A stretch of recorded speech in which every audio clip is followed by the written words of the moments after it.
후에 세상에 계십니다. 40일 동안 이제 계셨습니다.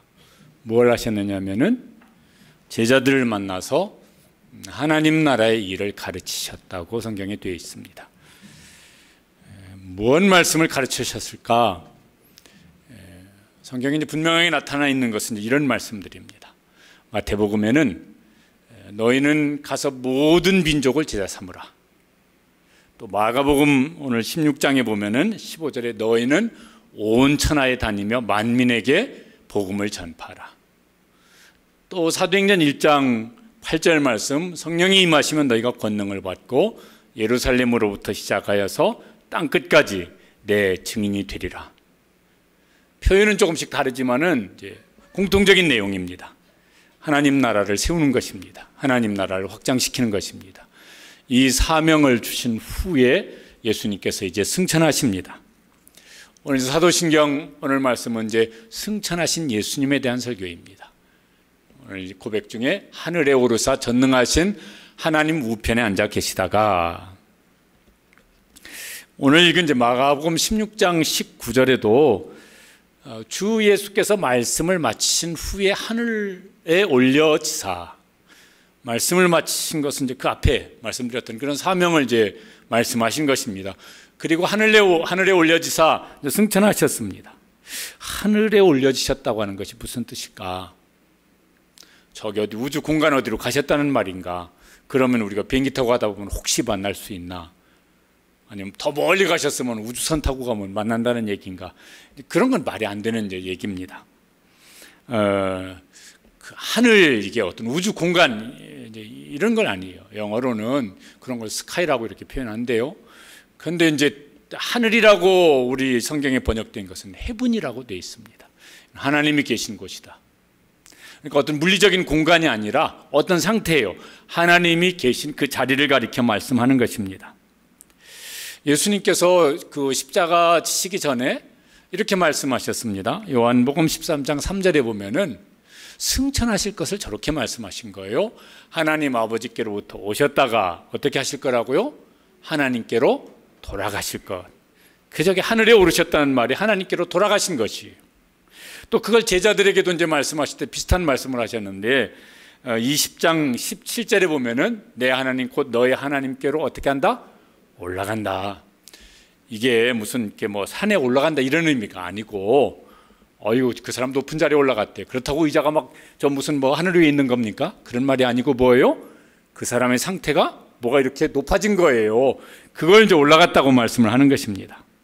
그러니까 하늘에 올려지셨다는 것은 가장 높으신 하나님께로 가셨다는 것이고, 하나님의 자리에 다시 원상복귀하신 것이에요. 우리가 찬양할 때 막 지존하신 주님 이름 앞에, 지존이라는 말이 뭐죠? 더 이상 높을 수 없는 자리에 있는 사람을 지존자라고 그래요. 예수님은 하늘에 오르셨습니다. 하나님의 자리에 오르셨습니다. 그래서 지존하신 자리에 이제 계신 것이에요. 우리를 위해 낮아지셨죠. 하나님께서는 낮아지신 예수님을 이제 높이셨습니다. 사람이 되시고 죽기까지 복종하셨으니 가장 최저로 낮아지셨습니다. 그랬더니 하나님께서 어떻게 하시냐면 최고로 높이셨습니다. 이게 이제 하나님의 원리죠. 가장 비천한 자리로 낮아지셨습니다. 그러니까 가장 영광스러운 자리로 이제 높여주셨습니다. 빌립보서 2장 9절에 그 앞에는 예수님의 낮아지심을 말씀하신 다음에 그 낮아지신 예수님을 하나님이 어떻게 하셨냐면은 이름으로 하나님이 그를 어떻게? 지극히 높여 더 이상 높아질 수 없는 데까지 높이셨습니다. 그게 하나님의 자리죠. 하나님보다 더 높은 자리는 없으니까. 그런데 이제 예수님께서 이렇게 이제 높아지시기 전에도 하나님께서 내가 기뻐한다 뭐 이런 말씀을 여러 번 이제 하신 것이 나옵니다. 예수님이 메시아 사역을 시작하실 때 세례 요한에게 세례를 받으십니다. 이게 뭔 소리냐 그러면요, 예수님은 하나님이시잖아요. 사람에게 머리를 숙이신 거예요. 그때 세례 요한이 굉장히 당황스러워했어요. 세례 요한은 예수님 메시아인 걸 아는데 어떻게 내가 세례를 받아야 되는데 저한테 머리를 숙이십니까? 하나님의 뜻을 이루기 위해서 그렇게 하는 것이 옳다. 그래서 세례를 받으시는데 하늘에서부터 이게 어떤 뭐 뇌성과 같은 음성일지 모르겠지만 이런 소리가 들려왔습니다.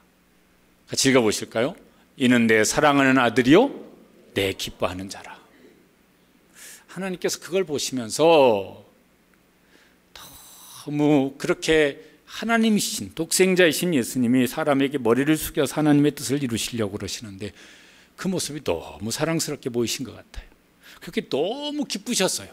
주체하실 수가 없어서 그 소리를 땅에 있는 사람들이 듣도록 말씀하셨습니다. 같은 말씀을 예수님이 십자가 지시기 전에 제자들과 함께 그 3명의 제자들과 함께 산에 이제 올라가십니다.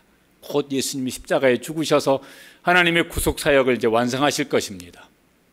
그때도 하늘에서 음성이 들려옵니다. 이는 내 사랑하는 아들이요 내 기뻐하는 자라. 성경에 기록이 안 돼 있지만은 예수님께서 이제는 구원 사역을 다 이루셨습니다. 죽으시고 부활하시고 승천하실 때 하나님께서 보시면서 어떠셨을까? 하나님의 마음이 어떠셨을까? 하나님의 기분이 어떠셨을까? 앞에도 막 이는 내 사랑하는 아들이요 내 기뻐하는 자라 이렇게 말씀하신 것을 보면은 그보다 갑절이나 10배나 더 기뻐하시고 사랑하시는 이런 말씀을 하셨을 것 같아요. 이런 생각을 한번 해보시면 어떨까요? 우리가 세상 떠나는 날 하나님께서 우리를 맞아주실 때 뭐라고 하시면서 맞아주실까? 우리를 맞아주실 때 예수님처럼 이는 내 사랑하는 아들이요 내 기뻐하는 자라 막 이러면서 하나님께서 기뻐하셔서 막 너무 막 이렇게 좋으셔서 내 아들아 내 딸아 이 메시아 사역을 다 하나님의 뜻을 다 이루시고 승천하시는 예수님 맞이해 주시듯이 그렇게 기뻐하실까? 아니면은 그렇게는 하나님 사랑의 하나님이 안 하실 거겠지만 이렇게 흘겨보면서 너 뭐하다 왔냐? 혹시 이러시면 어떻게 될까? 이러면 이게 큰일인데 막 기뻐하시면서 막 이렇게 맞아주셔야 되는데 이렇게 팔짱 끼시고 뭐하다 왔냐? 이러시면 이거 어떻게 될까? 영원토록 이게 참 부끄럽고 죄송한 노릇이 될 것 같아요. 하나님은 하나님을 위하여서 또 사람을 위하여 낮아지는 사람을 보니까 높여주셨어요. 끝까지 낮아지면은 마침내는 높여주시고 가장 낮아지니까 가장 높여주셨어요. 이게 예수님이 세상에 계신 동안 하신 일입니다.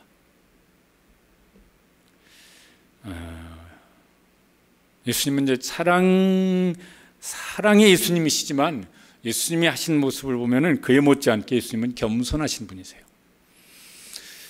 겸손은 무능력하거나 무기력한 건 아닙니다.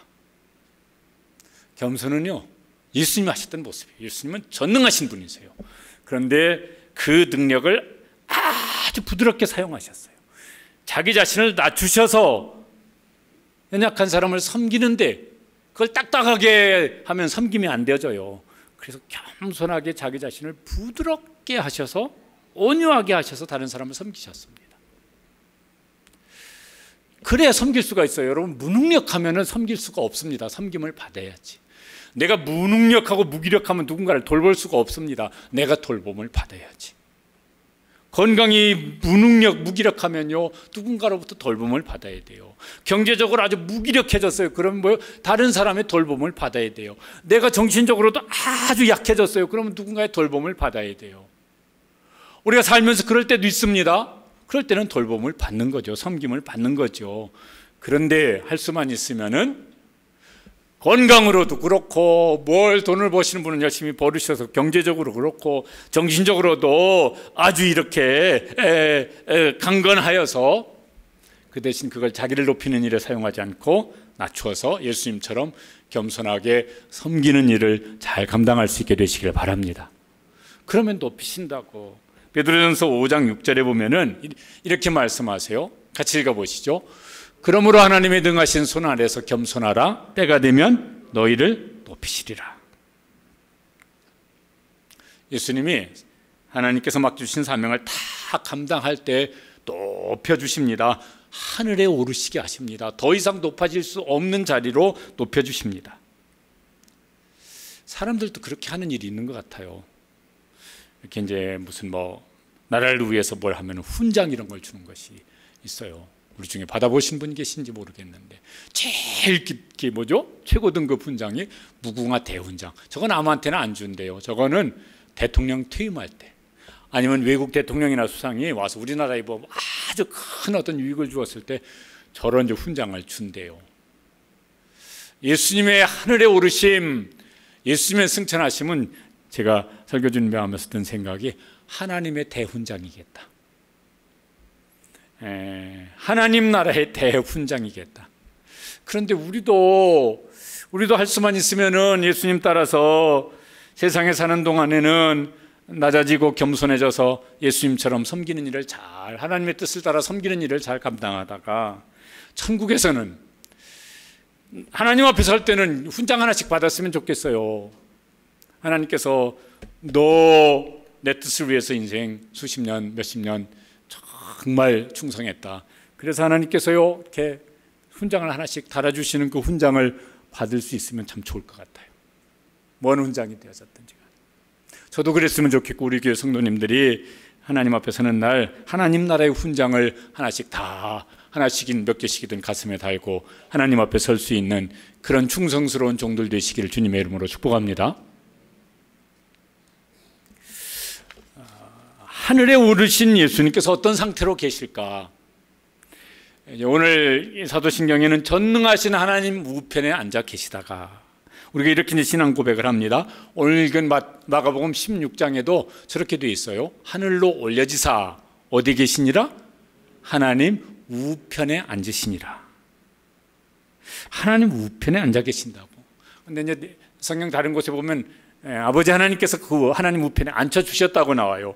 에베소서 1장 20절에 보면은 죽은 자들 가운데서 다시 살리시고, 저게 이제 하나님 아버지께서 하시는 일입니다. 하늘에서 자기 오른편에 앉히셨다.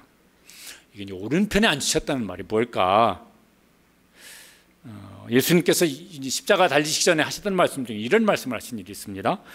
누가복음 22장 69절에 보면은 인자는 예수님이십니다.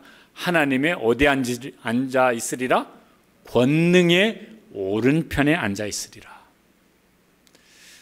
저거 다르게 그냥 말하면요, 하나님의 권능의 자리에 앉아 있으리라 이런 말입니다. 가끔은 이런 게 있어요. 하나님의 오른손으로 뭐 이런 말씀이 있어요. 하나님의 오른손 왼손 있으시다는 건가? 그게 아니고요. 내 의로운 나의 오른손으로 너를 붙들리라. 이럴 때 이 오른손은 뭘 가리키는 거냐면은 하나님의 능력을 가리키는 거예요. 그러니까 하나님의 능력의 손으로 너를 붙잡아 줄 것이다. 오른편도 이제 같은 의미입니다. 하나님의 권세, 하나님의 권능의 자리에 함께 있으리라 이런 말인 것입니다. 뭐 이런 거죠. 막 이렇게 무슨 정치하는 사람들은 저 사람이 무슨 꼭 좋은 건지 안 좋은 건지는 두고 봐야 알겠지만 대통령 오른팔이다. 이러면요, 대통령 팔을 이렇게 자른 다음에 그 사람 팔을 갖다 붙이고 뭐 이런 얘기입니까? 아니에요. 그게 뭐죠? 권력 실세라는 말이잖아요. 무슨 회사에서 막 저 사람이 사장님 실세래 그러면은 사장님 무슨 뭐 오른발 잘라가지고 자기 팔 갖다 붙였다는 이런 말은 말이 안 되는 소리잖아요. 뭐죠? 우리 회사 실세야. 하나님 오른편에 앉으셨다는 건 하나님 나라의 실세예요. 하나님의 권능을 가진 자리로 다시 이제 그 자리에 계신다는 것입니다. 그래서 이걸 하늘의 천사들이나 영적인 존재들은 그 예수님이 가지신 권세를 알아서 그 앞에 이제 경배하고 복종합니다. 베드로전서 3장 22절에 보면은 그래서 이렇게 한다고 나와 있습니다. 같이 읽어보시죠. 그는 하늘에 오르사 하나님 우편에 계시니 천사들과 권세들과 능력들이 그에게 복종하느니라. 천사들, 권세들, 능력들은 다 영적인 존재들이에요. 이 영적인 존재들이 알아요. 하나님 우편에 계신 예수님이 얼마나 크신 권세를 가지고 있는지를 알아서 그 앞에 다 엎드려서 경배를 드리고 또 그에게 복종을 한다고.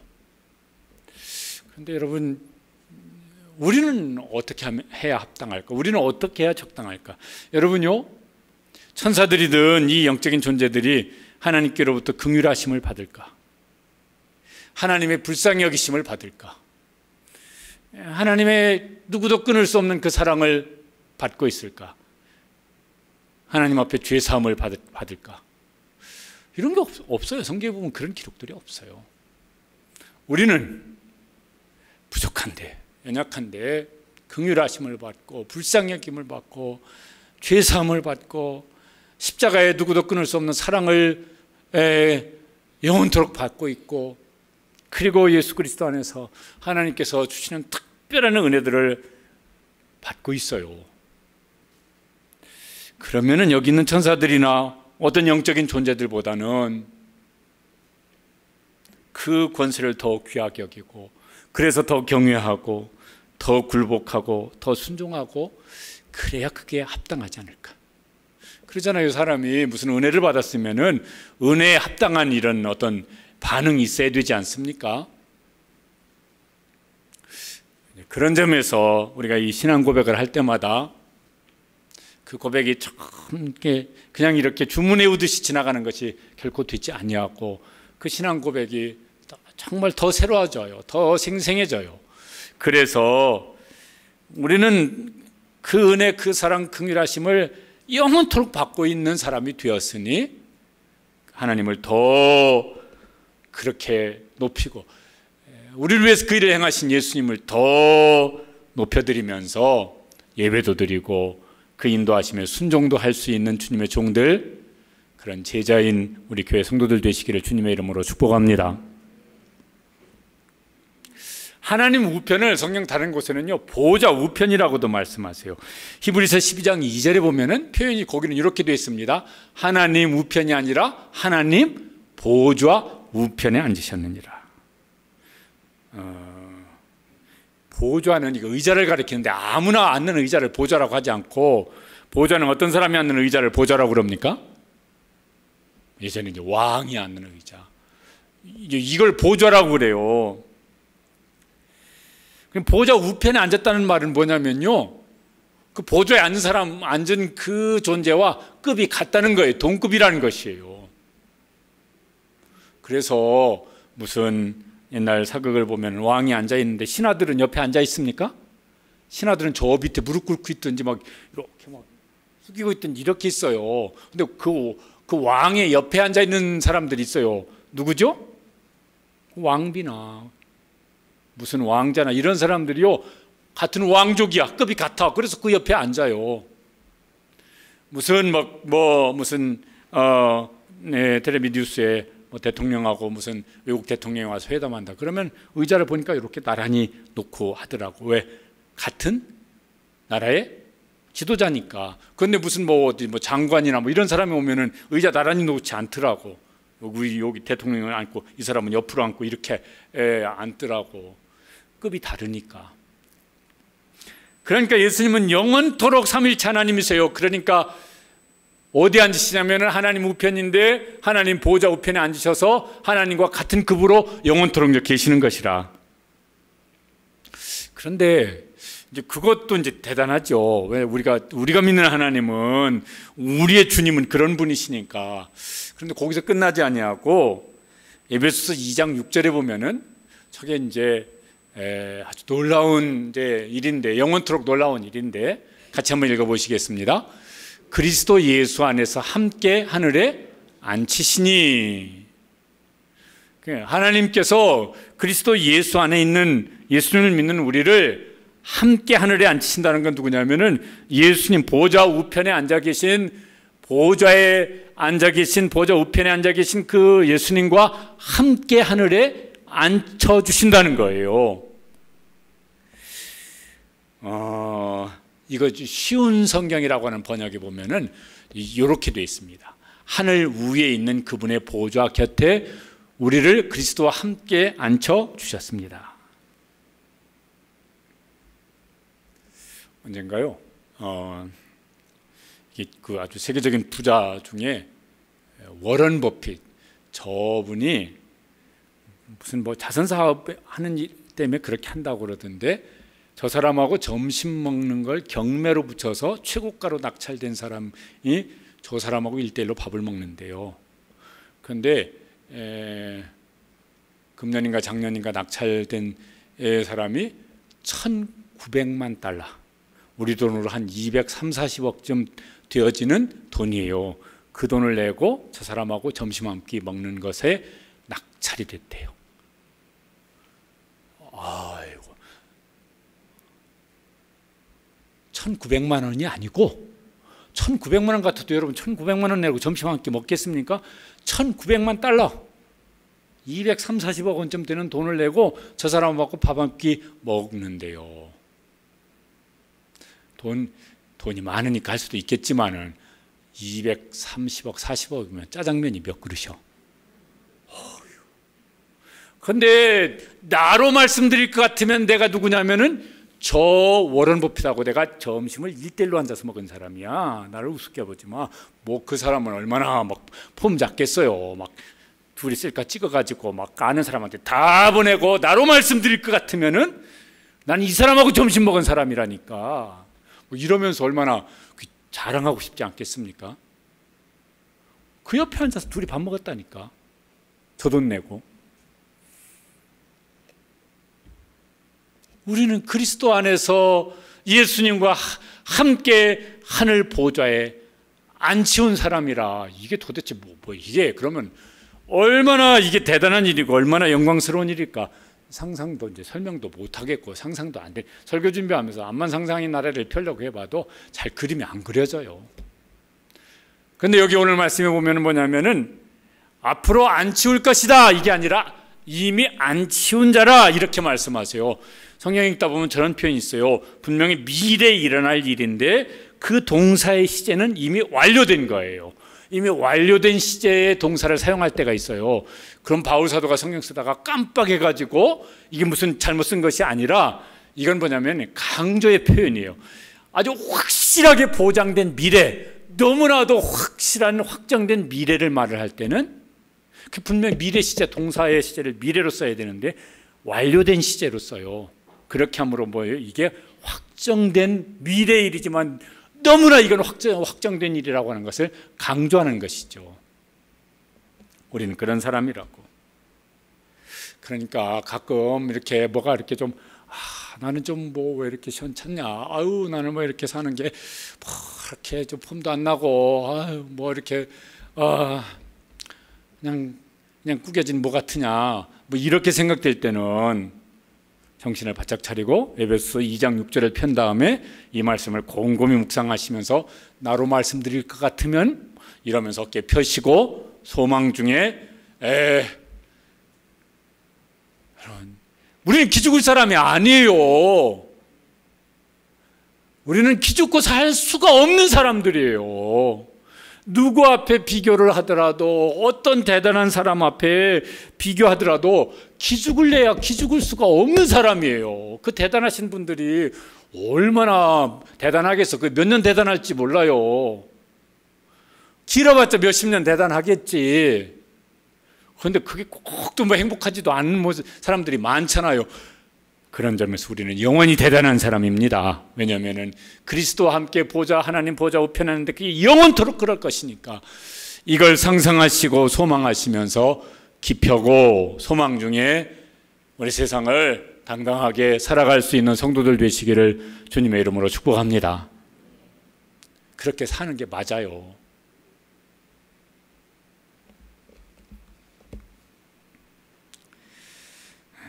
세상에 사는 동안에는 예수님처럼 십자가 지고 욕도 보시고 수고도 좀 하시고, 그 다음에 천국에서는 뭐예요? 보좌에 앉으신 주님 앞에서 영원토록 그 영광의 복을 누리기를 소망하면서 지금 좀 욕도 보시고 고생도 좀 하시고 하지 뭐 아직 그 못하겠어 그거. 보좌에 앉으신 주님께서 이제 뭐 하고 계실까? 보좌 우편에 앉아 계신데 그냥 가만히 앉아서 쉬고 계실까? 이렇게 반쯤 기대고 다리 꼬고 앉아서 이렇게 쉬고 계실까? 성경을 보면은 뭐 많은 일들을 하고 계신데 아주 엄청 바쁘실 것 같다는 생각이 들었습니다. 무슨 일을 하시냐면은 우리가 이사갈 집을 준비하고 계세요. 지난주에도 좀 살펴봤지만은 요한복음 14장 2절에 보면은 이렇게 이제 말씀을 합니다. 내 아버지 집에 거할 곳이 많도다. 저 거할 곳이 많도다는 말이요, 영어 표현은 어떤 성경어 번역에는 many rooms 이렇게 돼 있고 어떤 번역에는 many mansions 이렇게 돼 있고 내 아버지 집에는 방들이 많다, 집들이 많다. 그거 다 뭐 할 집이냐면은 누구를 위해서 누가 살 집을 너희를 위해 거처를 예비하러 가노니 우리가 영원히 살 집을 마련하기 위해서 그러신다. 그런 생각도 한번 해보시면 어떨까 싶습니다. 요즘에는 집에 문패를 잘 안 붙여놓더라고. 다 몇 호 몇 동 몇 호 이것만 붙어 있지. 예전에는 집에 문패들이 붙어 있었잖아요. 천국에 가면 여러분 문패가 걸린 집이 있겠습니까? 나중에 우리가 천국에 가면 여러분 자녀들의 이름 문패가 걸린 집이 있겠습니까? 이거 없으면 영원히 망하는 건데. 그렇죠? 반드시 있어야죠. 천국에 내 이름으로 된 문패가 걸린 집이 있어야지. 주님이 그거 준비하러 가신다고 그러셨으니까 그게 있어야지. 우리 자녀의 이름으로 된 우리 부모의 이름이 걸린 그 집이 있어야지. 그거 없으면 어떡해? 세상 별스럽게 살았어도 그게 없으면 어떻게 되겠어요? 영원히 불행한 거지. 영원히 망하는 거지 뭐. 성경에는 없는 얘기인데 옛날 부흥회 때는 부흥사 목사님들이 그런 말씀 한 번씩 하셨어요. 천국에 갔더니 누구 문패가 걸린 집은 막 궁궐 같은 막 삐까번쩍한 집인데 누구 문패 걸린 집은 무슨 집이더라? 개집이더라. 그래서 따졌어요. 왜 누구 집은 막 이렇게 막 거창한 집인데 왜 내 집은 개집이냐고. 그랬더니 천사가 그랬다는가 베드로가 그랬다는가 대답을 이렇게 했다고 그러죠. 왜 차이가 다 있다고? 네가 세상 사는 동안 세상에서 하늘 공수에서 보낸 것으로 지은 차이라고. 성경 몇 장 몇 절이 이게 있습니까? 없습니까? 없어요. 그런 건 그 몇 장 몇 절이 있는 거 한번 찾아봐도 없어요. 지어낸 얘기인데 마음이 뜨끔하기는 해요. 그래서 예수님은 하늘의 보물을 쌓으라고 말씀하셨어요. 잠깐 있다가 없어지는 거기다가 보물을 쌓지 말고 영원히 없어지지 아니하는 하늘의 보물을 쌓으며 사는 것이 너를 위한 것이라고. 왜 많은 집을 준비하고 계실까? 그것도 생각을 해봤습니다. 그랬더니 예수님이 그렇게 말씀하셨어요. 너는 모든 민족을 제자 삼으라. 너는 땅끝까지 가서 내 증인이 되라 그러셨으니 거처를 많이 준비하셔야 될 것 같아요. 우리가 할 일은 그 거처에 주님이 준비하신 그 집이 그 방이 비지 않도록 열심히 전도하고 열심히 선교하고 그게 교회가 세상에서 해야 될 일이죠. 또 무엇을 주님이 하실까? 사도행전 2장 33절에 보면은 저런 일을 하신다고 베드로 사도가 설교를 합니다. 같이 읽어보시죠. 하나님이 오른손으로 예수를 높이심에 그가 약속하신 성령을 아버지께 받아서 너희가 보고 듣는 이것을 부어주셨느니라. 여러분 저 베드로 사도가 저 설교하기 2달 전쯤은요 믿는 예수님 제자라고 고백하는 것이 두려워서 3번 부인했던 사람입니다. 예수님 승천하신 거 목격하고 나서도 120명 성도들과 함께 다 쫄아가지고 지금 방에 숨어서 기도하고 있었습니다. 그런데 성령 충만함을 예루살렘 교회 속에 부어주시니까 다 뛰쳐나와가지고 그들이 복음을 전하는 일을 시작합니다. 거기에 하나님의 능력이 나타나면서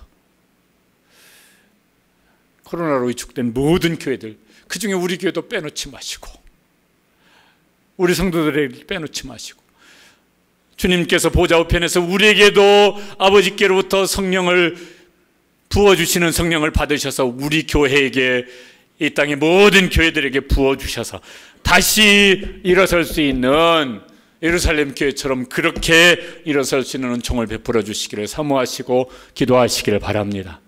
일어서야지.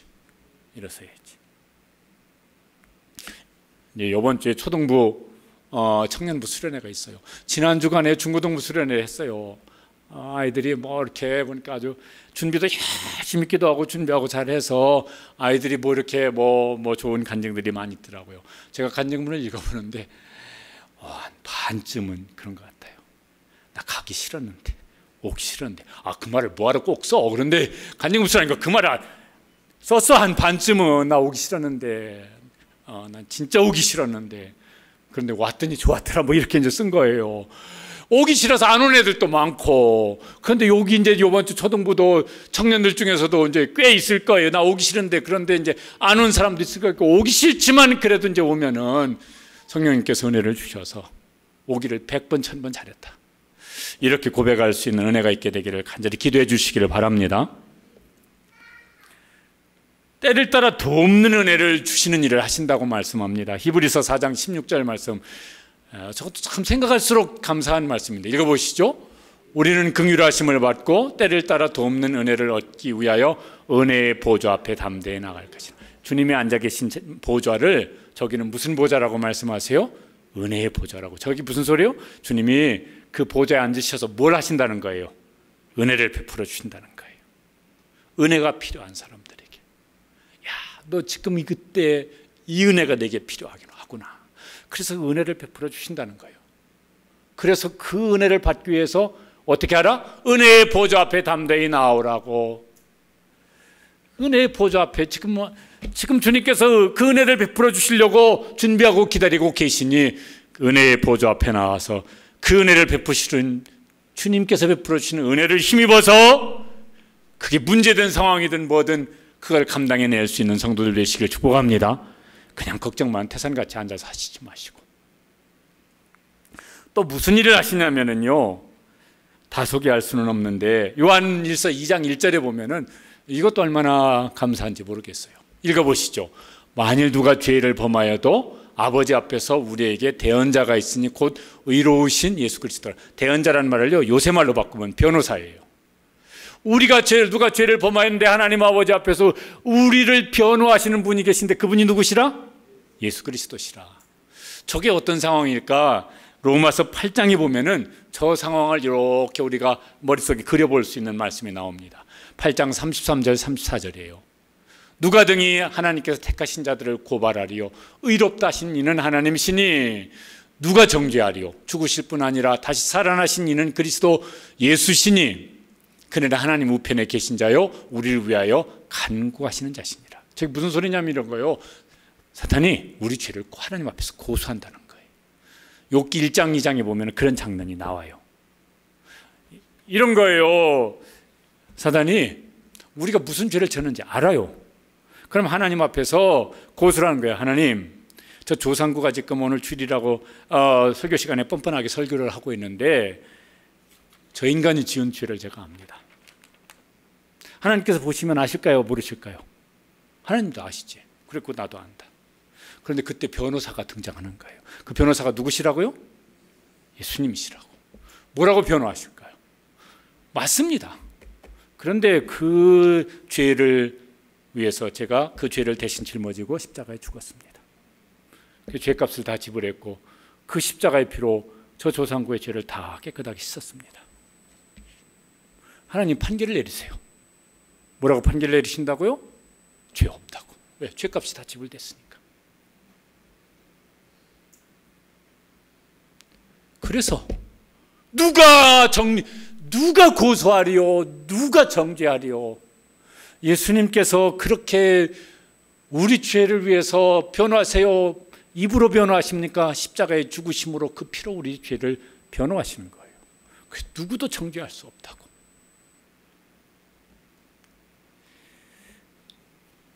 이 얘기 저도 아마 설교 시간에 했을 것 같기도 하고 들어보시기도 했을 거예요. 유명한 종교개혁자인 마르틴 루터가 종교개혁을 할 때 어느 때 한번요 이렇게 마귀가 나타나서 이렇게 했대요. 종이를 들고 네가 죄 목록을 쭉 작성한 다음에 네가 이렇게 죄가 많은 놈이 무슨 개혁이냐 이러면서요 와서 공격을 했대요. 그걸 쭉 본 다음에 그게 다 맞다. 근데 네가 한 가지 모르는 것이 있는데 한 줄 더 써라. 이 모든 죄를 예수 그리스도께서 십자가의 피로 씻어주셨다. 그랬더니 마귀가 도망쳐버렸다고.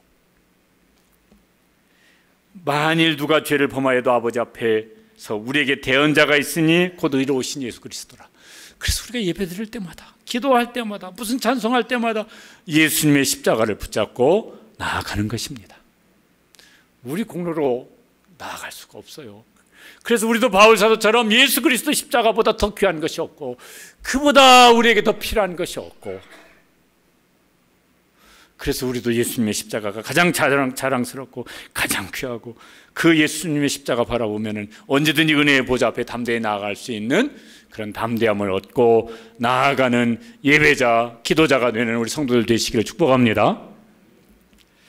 한 가지만 더 살펴보면 예수님은 역사를 주관하시는 분이시라고, 요한계시록에 이제 주님이 다시 오실 때 일어날 일들을 말씀하시면서 저렇게 말씀하셨어요.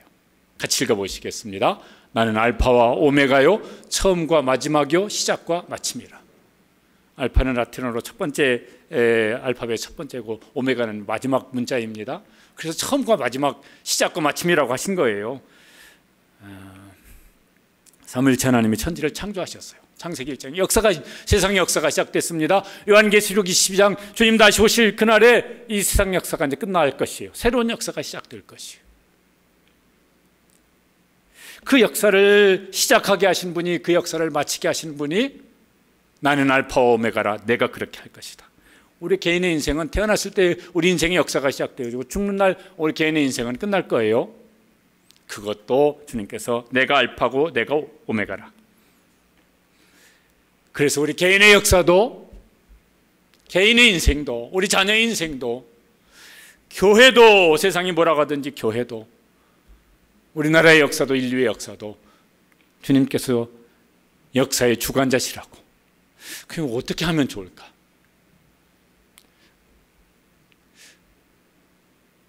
주님께서 왜 나를 세상에 보내신 거야? 주님이 내 인생을 어떻게 이끌어 가시려고 하시는 거야? 그걸 아시고 그걸 따라서 힘써 살아갈 수 있게 되시기를 바랍니다. 그러면은 문제 없어요. 왜? 주님께서 주관하실 것이니까. 우리 자녀가 그렇게 살 수 있도록 믿음으로 잘 영육하시고 기도해 주시기를 바랍니다. 그러면 무언 일을 겪어도 문제 없을 거예요. 왜? 주님께서 그 인생을 주관하실 것이니까. 교회가 그렇게 될 수 있도록 기도해 주세요. 교회 목사가 그걸 알고 그렇게 설교하고 또 교회 목회할 수 있도록, 성도들이 알고 그걸 기도하면서 헌신할 수 있도록. 새로운 정부가 들어서는데 대통령 지지도 보니까 형편없더만. 근데 각 분야의 대통령뿐만 아니라 무슨 여러 정치 분야, 또 각 분야에 있지만 어떤 그것을 이끌어가는 지도자들이 있어요. 그 중에 특별히 예수님을 믿는 사람들은 더더군다나 거기 주님께서 어떻게 우리나라를 이끌어가려고 하시는지 주님의 섭리를 알고 거기에 맞춰서 뭔 결정을 하고 어떤 영향을 끼칠 수 있는 일을 할 수 있도록 기도해 주시기를 바랍니다. 잘하느니 못하느니 막 뭐 비판하든지 뭐 하든지 하는 건요, 세상 사람들이 실컷 하라고 그러시고, 우리는 그거보다는 그렇게 할 수 있도록 기도하는 일에 더 힘써 주시기를 바랍니다. 그게 우리의 성도가 해야 될 일이에요. 우리 각자도 뭐 요새 막 이렇게 영어로 막 하더라고. 인플루언서, 뭐 영향을 끼치는 사람이잖아요. 각자의 자리에서 믿음의 인플루언서, 십자가의 인플루언서 되셔서, 그래서 그 영향력을 끼치며 살면은 우리가 하나님의 역사하심, 역사를 이끌어 가시는 주님의 역사하심에 어떻게든 동참하는 사람이 되어지고, 거기에 어떻게든 뭔가 한 다리 끼어서 한 몫을 감당하는 삶을 살 수 있게 될 수 있을 줄로 믿습니다. 그러면은 이제 우리가 하나님의 역사에 동참하는 사람이 되는 거죠. 그러다가 주님 앞에 서면 참 멋질 것 같아요. 예수님이 하나님 보좌 우편에 앉은 것을 살아생전에 본 사람이 있어요. 그 사람이 이 한 사람밖에 없을 것 같아요. 스데반 집사님이에요. 사도행전 7장에 보면 순교를 당할 때 스데반이 저런 특별한 은혜를 경험을 합니다. 야, 저거 참 멋진데. 같이 한번 읽어보시죠. 스데반이 성령 충만하여 하늘을 우러러 주목하여 하나님의 영광과 및 예수께서 하나님 우편에 서신 것을 보고 말하되, 보라, 하늘이 열리고 인자가 하나님 우편에 서신 것을 보노라. 주님께서 특별한 은혜를, 주님을 위해서 순교를 당하고 있는 스데반에게 베풀어 주신 특별한 은혜 같아요. 근데 저기에 이제 이렇게 두 가지, 이제 저 말씀을 보면서 두 가지 이렇게 마음속에, 야, 저것도 참 멋지다 생각이 드는 게 있었어요. 하나는 스데반이 저 영광을 보면서, 그때 지금 돌로 맞아 죽고 있는 상황이거든요.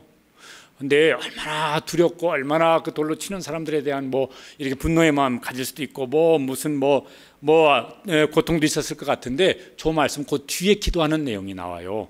뭐라고 기도하냐면은 저들의 죄를 저들에게 돌리지 마옵소서. 자기를 죽이는 사람들을, 그들을 용서하는 기도를 합니다. 이야, 저 기도 어떻게 할 수 있었을까? 예수님이 십자가에 달리셨을 때 하셨던 기도인데, 우리는 막 어떻게 기분 나쁜 소리 한 마리 듣고도 막 이거 못 참아가지고 막 나오라고 그래 막 이러 막 소리 막 이러기도 하는데, 그 영광을 보면서 그 영광에 사로잡혀서 그런 기도 했을 것 같아요. 또 한 가지 장면은 예수님이 보좌 우편에 앉아 계시다고 이렇게 성경에 여러 곳에 나와 있잖아요. 그런데 여기 사도행전 7장에 보면 예수님께서 일어서 서신 것을 스데반이 보고 있습니다. 그때 왜 예수님께서 보좌에 앉아 계시다고 성경 다른 곳에 나왔는데 거기는 이렇게 서 계시다고 말씀, 스데반은 서 계신 예수님을 보았을까? 그거 하고 스데반이 죽어요. 그 장면 보고. 주님께서 그러셨을 것 같아요. 순교당하는 스데반을 막 보좌에 앉아서 보실 수가 없죠. 벌떡 일어서셔가지고 그를 받아주시려고 그러셨을 것 같아요. 예수님은 죽으시고 부활하시고 승천하시고 보좌 우편에 계십니다. 그리고 우리를 위해서 부지런히 뭔가를 지금도 준비하고 계세요. 우리는 어떻게 살면 좋을까? 그러면은 우리도 주님처럼 낮아지고 겸손해지고 좁은 길 가고 십자가의 길로 가서 주님을 섬기다가 언젠가 이제 오잖아요. 우리에게도 그날이 오면은 우리도 보좌 우편에 계신 주님 바라보면서 그 자리에 앉기를 사모하면서 아멘 할렐루야 주님 품에 안길 수 있는 그런 믿음의 성도들 되시기를 주님의 이름으로 축복합니다. 기도하시겠습니다.